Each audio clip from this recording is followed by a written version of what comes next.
Mga bro, it's oras na para pag-usapan ng ilang seryosong sandata na dumadaos-dos sa langit. Ngayon, balikan natin ang pinakabagong balita. Ang Philippine Air Force ay naglalabas ng makapangyarihang Spider Philippines Air Defense System, SPADS.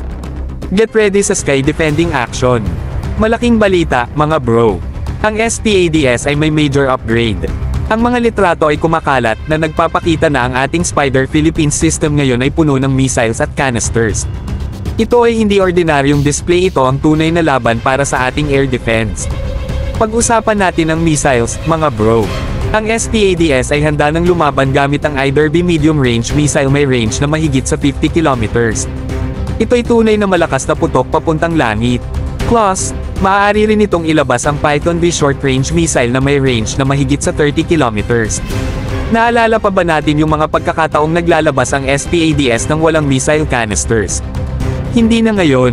Nagbago ang laro, at ang Air Force natin ay seryoso. Ito ang isang malaking upgrade, nagdadala sa ating air defense capabilities sa isang bagong antas. Ang SPADS, batay sa Israel Spider-Mister missile system, ay nagpapakita ng kanyang lakas para sa tunay na laban. Ang ground-based air defense system ay isang malaking puwersa na nagtataglay ng precision at lakas upang mapanatili ang kaharian ng langit natin.